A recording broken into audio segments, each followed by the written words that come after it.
Всем привет! Сегодня поговорим на такую тему, какую же мотокосу лучше выбрать. С четырехтактным двигателем, либо же классическую с двухтактным двигателем. Поговорим о плюсах и минусах как одной косы, так и другой. Рассказываю все с личного опыта. Четырехтактной косой уже отработал 4 сезона, это пятый. То есть плотно она работала, наработка достаточно большая. Двухтактным штилем отработал 2 сезона, сейчас третий. Также плотно работаю. И, в общем-то, есть что сказать. Итак, начнем с четырехтактной косы. Плюсы. Это экономичность. Четырехтактный двигатель расходует меньше топлива по сравнению с двухтактным. Второе, это тише и мягче коса работает. Третье, не нужно смешивать топливную смесь, да, то есть смесь масла и бензина. Заливаем чистый бензин, в эту горловину заливаем четырехтактное масло, там плюс-минус 100 грамм нужно, и все, и работаем. То есть меняем каждые 60 часов работы масло. И все, а так пользуемся только чистым бензином. Четвертое, на четырехтактной косе ресурс выше, то есть чем на двухтактной. Это я беру в сравнении с китайской косой. То есть, понятно, двухтактный штиль переходит вот эту четырехтактную косу там в несколько раз. Но по сравнению именно с двухтактной китайской косой, здесь ресурс выше. Ну и экологичность, то есть у нас чистый бензин, естественно, чистый выхлоп, то есть нету дымности. И в принципе при работе там в саду, где много деревьев, вы не дышите вот этим вот дымом. Ну и в принципе на этом плюсы заканчиваются. Теперь о минусах.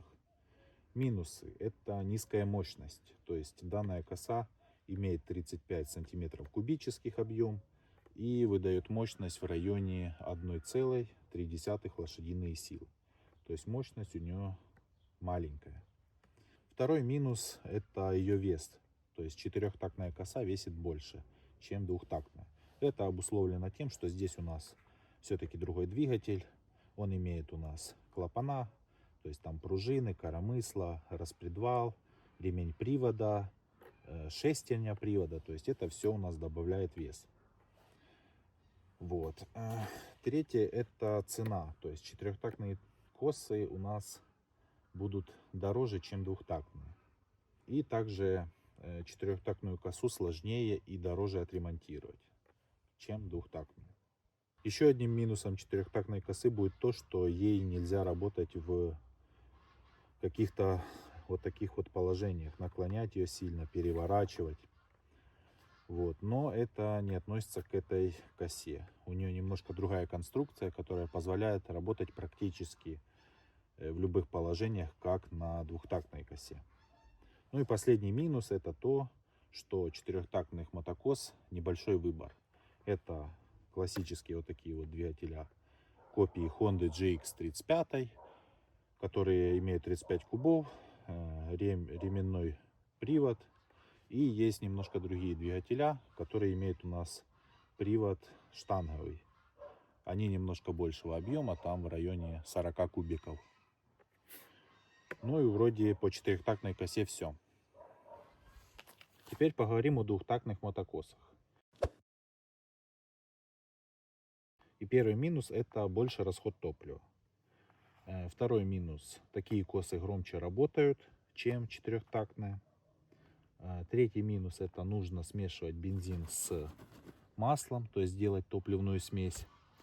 На чистом бензине категорически запрещается работать. Четвертый минус — это ниже ресурс. Опять же, это касается только китайской техники. То есть штиль в этом плане переходит не одну четырехтактную китайскую косу. Пятый минус — это дымность. То есть, опять-таки, это в большей степени касается китайской техники, так как на штилях, хускварнах и другой фирменной технике используется технология 2Mix. То есть экологичность двухтактной техники выросла на 70%.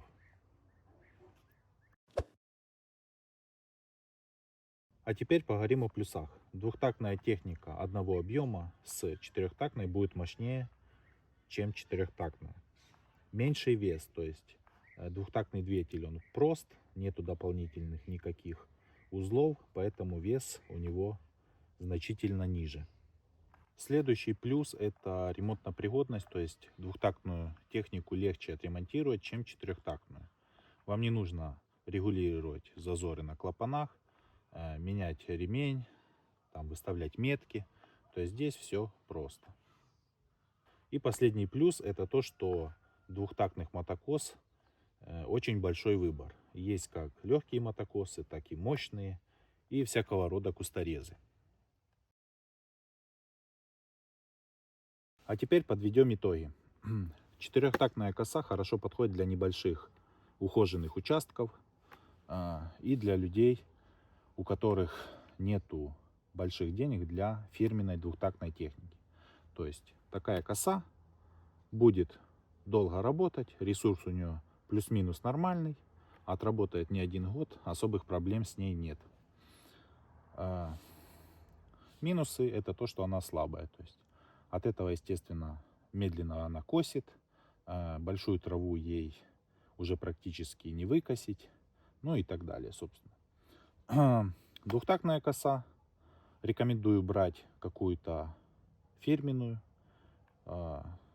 На примере вот этого вот штиля он косит в 2,5 раза быстрее, чем четырехтактная. По расходу бензина получается штиль 35-40 минут работает в полный газ на полном баке.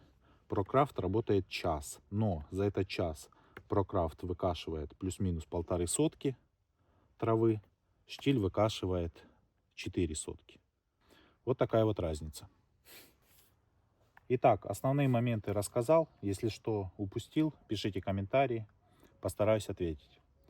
А у меня на этом все. Кому было полезно и интересно, ставьте лайки, подписывайтесь на канал. Всем пока.